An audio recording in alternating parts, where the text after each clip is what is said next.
ஆந்திராவில் ஒரு அதிர்ச்சிகரமான சம்பவம் வந்து நடந்திருக்கு. ஒரு 9 வயசு குழந்தைய 14-15 வயசு மதிக்கத்தக்க பசங்க 3 பேர் சேர்ந்து நாசம் பண்ணி அவங்க பெத்தவங்க துணையோட அந்த பாடியை வந்து ஒரு ஆத்துல வந்து டிஸ்போஸ் பண்ணியிருக்காங்க. போலீஸ் பிடிச்சி விசாரிச்சதுல அவங்க சொன்னது, நாங்க யூடியூப் வீடியோ பார்த்து பண்ண அப்படின்னு வந்து ஒரு ஷாக்கிங்கான விஷயத்தை வந்து சொல்லியிருக்காங்க. கனடியன் யூனிவர்சிட்டி ரிசர்ச் படி ரொம்ப மொபைல் போன் யூஸ் பண்ற அந்த சிறு வயசு பசங்களுக்கு வந்து பாத்தீங்கன்னா மண்டேல டோபமின், செரட்டோனின் மாதிரியான அக்ரஷன், ஆங்ஸைட்டி எல்லாம் கண்ட்ரோல்ல வச்சிருக்கிற லிக்விட்லாம் வந்து சுத்தமா ட்ரெயின் ஆகுதுன்னு கண்டுபிடிச்சிருக்காங்க.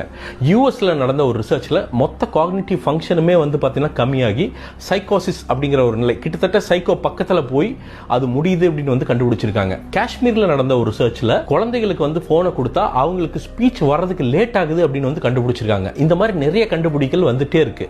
ஆனா நம்ம பெத்தவங்க குழந்தைகிட்ட இருந்து தப்பிச்சா போதுன்னு ஒரு மொபைல் போனை கையில கொடுத்துக்கிட்டு ஓடிடுறாங்க.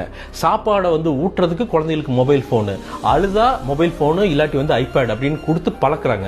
ஸோ இந்த குழந்தைங்க எல்லாமே வந்து பார்த்தீங்கன்னா நாளைக்கு 10-15 வருஷத்துல மூளையில் இருக்கிற முக்கியமான விஷயங்கள்லாம் காணாம போய் மிருகமா மாறுறதுக்கு ஒரு முக்கியமான காரணம் இந்த பெத்தவங்களா வந்து இருப்பாங்க. அந்த குழந்தைகளுக்கு ஒரு ப்ராப்பர் அட்டென்ஷன் கொடுத்து அவங்க கூட விளையாடி கூட வந்து சோஷியலைஸ் பண்ணாலே அவங்க வந்து மொபைல் போனை மறந்துடுவாங்க. இதை முக்காவாசி பேரண்ட்ஸ் பண்றது இல்ல.